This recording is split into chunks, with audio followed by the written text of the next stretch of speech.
Hello प्यारे दोस्तों, आप सबका एक बार फिर से एग्री कैपिटल के इस यूट्यूब चैनल पर हार्दिक स्वागत है। आज राजस्थान और तमाम उन स्टेट के हिंदी मीडियम के जिनका पेपर हिंदी में लिखने का ऑप्शन मिलता है, उन बच्चों की भारी डिमांड के बाद में आज अपन बाग स्थापना इस्टेब्लिशमेंट ऑफ ओस्टाड हिंदी में डिस्कस करेंगे। मैं आपका दोस्त ईश्वर चौधरी आपकी डिमांड के बेसिस पे आपको ये लेक्चर लेके आया हूँ। आप लोगों से रिक्वेस्ट रहेगी कि आपके मित्र चाहे किसी भी यूनिवर्सिटी में हो, उनका पेपर हिंदी में लिखने का ऑप्शन हो तो उन तक ये वीडियो जरूर पहुंचा देना, ताकि आपका इस वीडियो पे ज़्यादा रेस्पॉन्स रहा तो डेफिनेटली मैं एक क्लास हॉर्टिकल्चर की हिंदी और इंग्लिश दोनों में करवाऊंगा, फर्स्ट सेमेस्टर की, और जितने भी आपके सेमेस्टर में हॉर्टिकल्चर आएगा तो वो सब मैं करवाऊंगा। और आपको अपने दोस्तों के साथ में सेशन को जरूर शेयर करना है। और ये नोट्स कहाँ मिलेंगे? एग्री कैपिटल का एप्लीकेशन डाउनलोड करो प्ले स्टोर से, और लिंक नहीं मिल रही है तो वीडियो के डिस्क्रिप्शन बॉक्स में लिंक है, वहाँ से जाके डाउनलोड करो और आपको नोट्स मिल जाएंगे। एक नंबर का कंटेंट है। अपन बात करते हैं बाग स्थापना क्या है।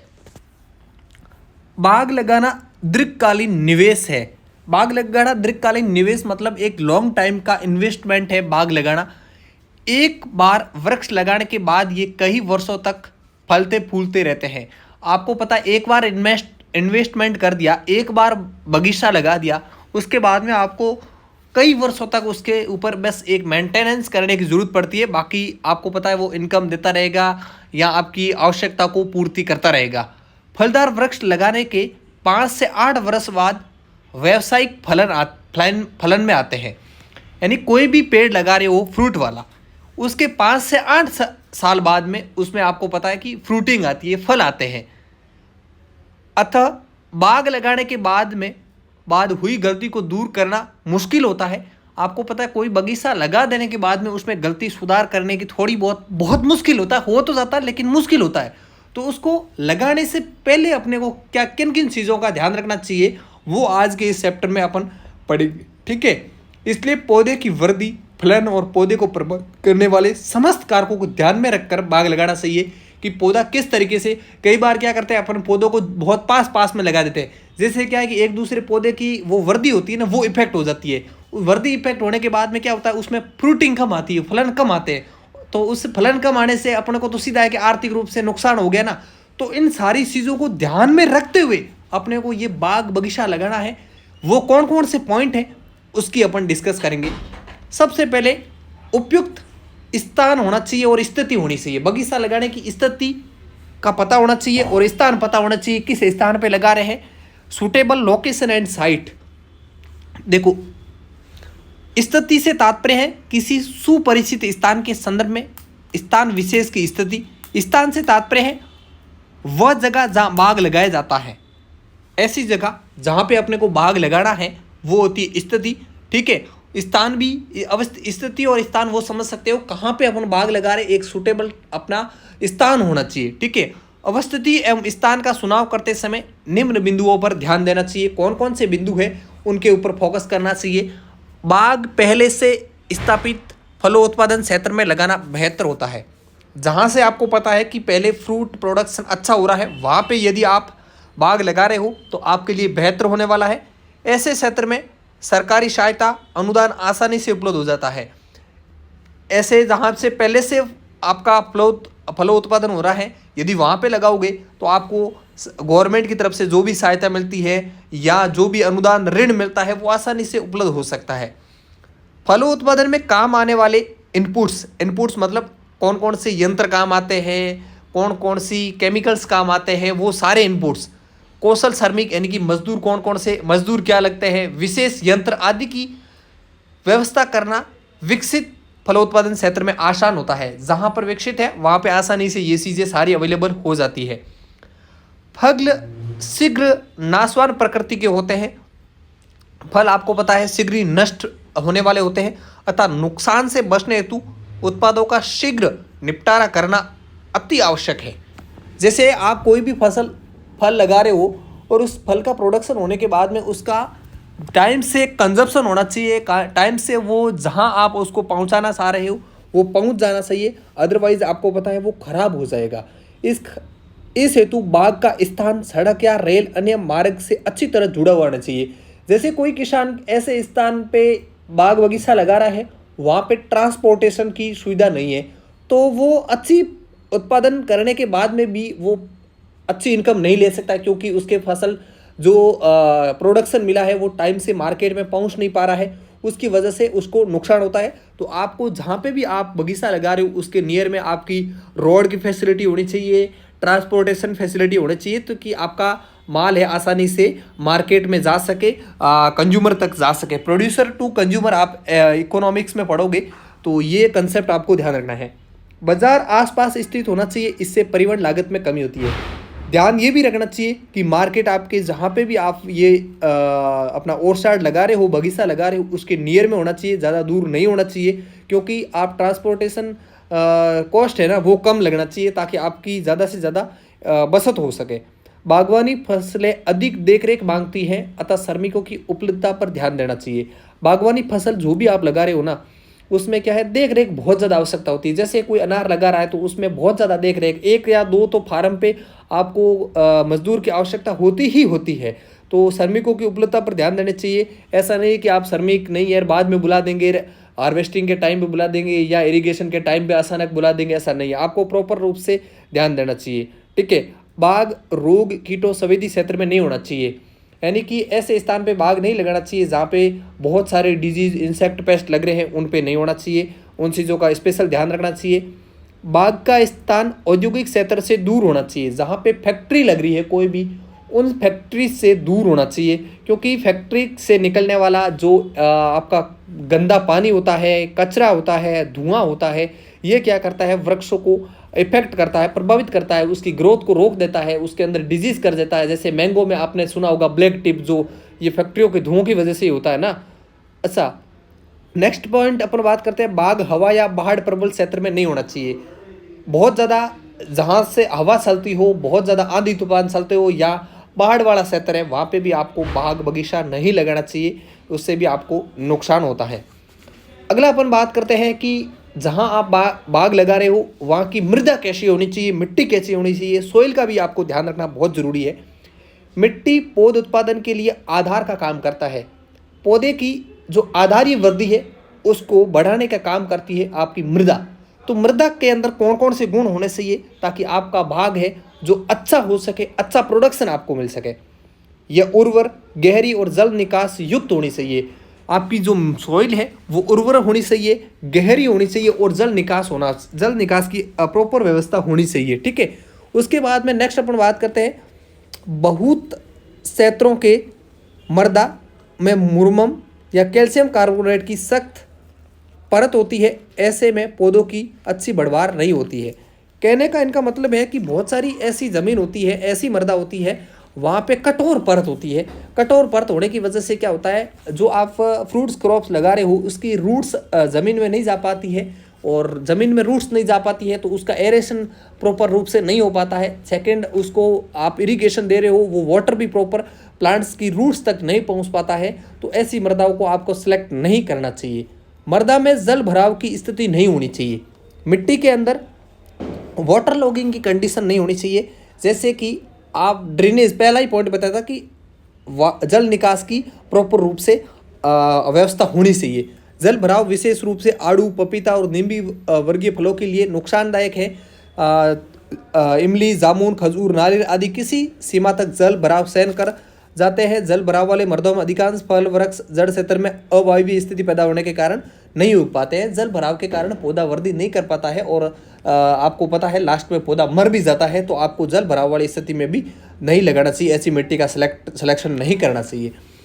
बेहतर हो मृदा का पीएच उदासीन होना चाहिए। आपकी जो सॉइल सेलेक्ट कर रहे हो वो न्यूट्रल होनी चाहिए, न तो अम्लीय हो न क्षारीय हो। उसका पीएच, आपको पीएच कैसे पता लगेंगे, पीएच आप लेबोरेटरी जाके, सॉइल की लेबोरेटरी होती है वहाँ पे जाके पहले चेक करवाइएगा आपकी सॉइल किस टाइप्स की है। यदि 7 के आसपास है, 6.5 है तो भी चलेगा, और 7.5 या 7 के आसपास है तो चलेगा, ठीक है। मृदा का पीएच मान 7 से अधिक होने पर कुछ खास फल वृक्ष जैसे खजूर, बेर, आंवला, करोंदा, सहतूत, अंगूर, बेल आदि केर इत्यादि उगाए जा सकते हैं, बिल्कुल उगाए जा सकते हैं, इनके लिए उपयुक्त है।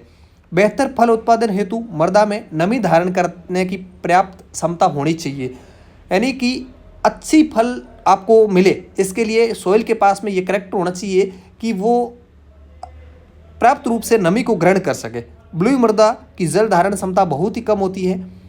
बलुई मृदा में आपको पता है जल धारण की क्षमता, वाटर होल्डिंग कैपेसिटी कम होती है, तो आपको अवॉइड करना चाहिए ऐसी सॉइल को।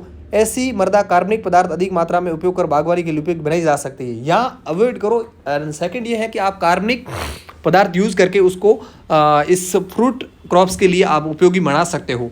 समस्याग्रस्त मृदाएं,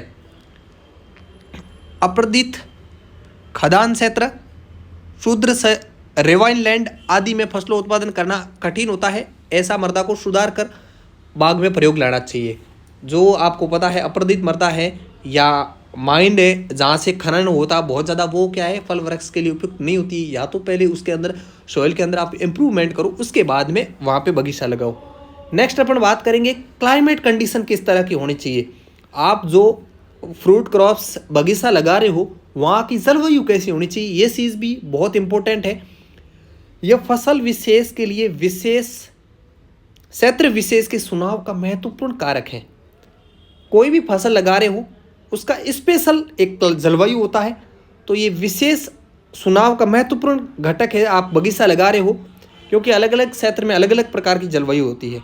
फल वृक्षों को विभिन्न जलवायु दशाओं के अनुकूलन में विविधता होती है। विशेष तरह का फल विशेष जलवायु क्षेत्रों में ही उगाया जा सकता है। आपको पता है हर एक फ्रूट क्रॉप्स के लिए अलग अलग जलवायु की आवश्यकता होती है।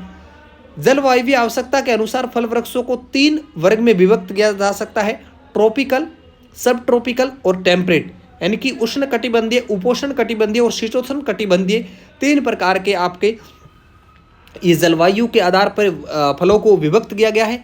जलवायु आवश्यकता के अनुसार फल वृक्ष का चुनाव करना चाहिए।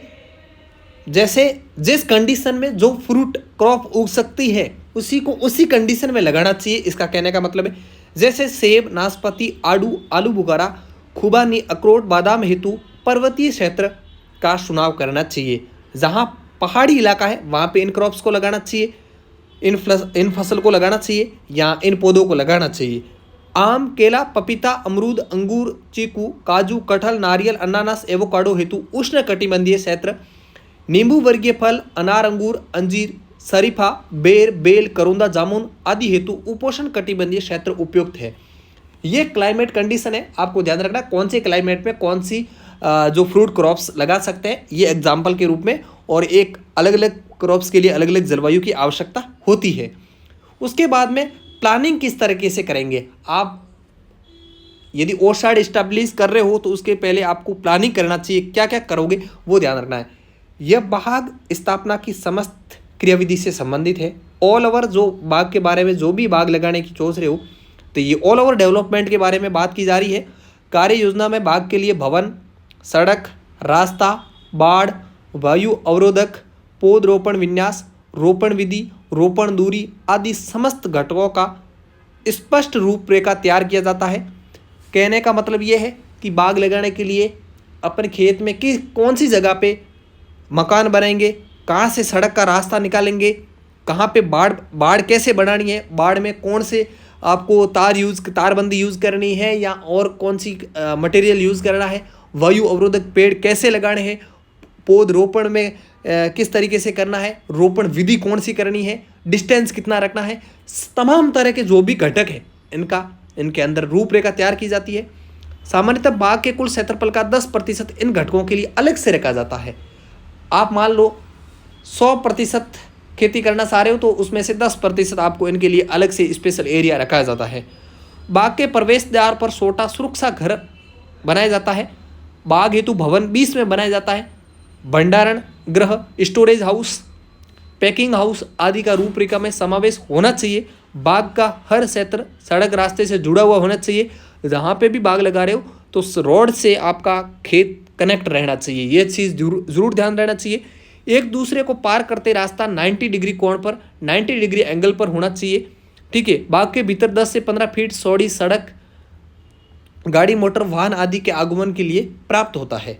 यह आपकी हो गई सड़क की व्यवस्था। बाग में सिंचाई की व्यवस्था होनी चाहिए। यदि सिंचाई कुएं से करनी हो तो ऐसे में छोटी जगह ये खोदा जाना चाहिए कुआं भी, वहाँ से पानी आसानी से पहुँच सके। कई क्षेत्रों में किसान नहरों से सिंचाई व्यवस्था करते हैं। ऐसे क्षेत्रों में फार्म छोटा तालाब निर्माण कराया जाना चाहिए ताकि सिंचाई की उपलब्धता नियमित रहे। आपको पता नहर से आती है तो आपको वहाँ पे डिगी या तालाब खुदवा के रखना चाहिए ताकि जब पानी नहीं हो तो वहाँ पे आप इरिगेशन कर सकते हो। तालाब की गहराई उतनी होनी चाहिए जिसमें प्राप्त जल भंडारण हो सके। यह बूंद बूंद सिंचाई व्यवस्था के लिए भी उपयोगी है। ठीक है। बाग के पौधों को देख रेख की आवश्यकता होती है। यदि एक बार क्षति हो गई तो उसकी भरपाई कठिन होता है। एक बार यदि डैमेज हो गया प्लांट्स तो उसको वापस से पुनर्जीवित करने में बहुत ज़्यादा समय लगता है, बहुत ज़्यादा कॉस्ट लगती है। पौधों को पशुओं से बसाना, आवारा पशु जैसे नीलगाय वगैरह बहुत होती है, उनसे किस तरीके से बसा होना, ये तो एग्रीकल्चर से बैकग्राउंड से, किसान फैमिली से कोई बच्चा है तो अच्छी तरीके से जानता है किस तरीके से आपको करना है। अस्थायी तौर पर करोंदा, जंगल जलेबी, कंट करंज आदि पौधे को बतौर बाड़ के तौर पर लगा सकते हो। स्थायी तौर पर लोहा, आप लोहे की तारबंदी कर सकते हो।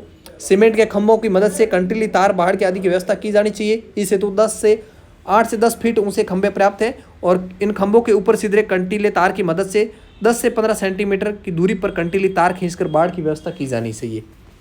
आपको जो गाँवों से बिलोंग करते हैं या खेत जिनके घर पे हैं उनको अच्छी तरीके से पता है कि आवारा पशुओं से किस तरीके से अपन प्रोटेक्ट कर सकते हैं अपनी क्रॉप को।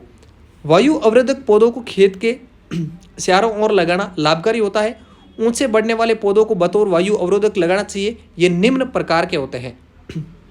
यह हवा बहाव दिशा को हवा ओट दिशा में बदल जाती है। जो विंड वार्ड साइड से आ रही है तो लीवार्ड साइड में बदल देती है। बाग में नमी ह्रास कम कर सूक्ष्म जलवायु को अनुकूलित बनाने में मददगार साबित होते हैं। फल फूल झड़ने से रोकते हैं। सर्दियों में बाग को ठंडी हवा झोंकों, गर्मी में गर्म हवा के झोंकों से बसाते हैं। आपको पता है क्यों लगाते हैं कि जैसे कोई क्रॉप्स के अंदर पोलिनेशन हो रहा है तो ये हवा आएगी तो उनका पोलन गिर जाएगा, उनसे बसाने के लिए। दूसरा फूल आ रहे तो फूल झड़ ना जाए, हवा तेज आएगी तो झड़ जाएंगे। और गर्म हवा आ रही है तो रोकने के लिए तो वायु अवरोधक वृक्ष लगाए जाते हैं। उसके बाद में बाग का लेआउट कैसे, ओर साइड के लेआउट किस तरीके से, ये विद्या अपन नेक्स्ट सेशन में बात करेंगे। आज अपने घटक बात की है। आपको ये सेशन कैसा लगा बताना। यदि आपका अच्छा सपोर्ट रहा तो डेफिनेटली नेक्स्ट मैं इससे भी बेहतर तरीके से आपको कराऊंगा। और आपको नोट चाहिए तो बार बार बता रहा हूँ, एग्री कैपिटल के ऐप पे डाउनलोड करो। और आपको क्लासेज यूट्यूब पे हम 100% दावे के साथ में कह रहे हैं फ्री में बताएंगे। और एग्जाम में कौन से क्वेश्चन आएंगे वो भी बताएंगे। पूरा कंटेंट 100% फ्री में प्रोवाइड करवाएंगे यूट्यूब पे और ऐप में। नॉर्मल चार्ज के अंदर आपको नोट्स दिए जा रहे हैं। ये बहुत बेहतरीन नोट्स है। हमने आपको अच्छे कंटेंट, अच्छी बुक्स के नोट्स है तो डेफिनेटली आप देख सकते हो और पढ़ सकते हो। मिलते हैं किसी नए वीडियो में, तब तक के लिए स्वस्थ रहे, मस्त रहे, देखते रहिए एग्री कैपिटल का YouTube channel. Thank you very much.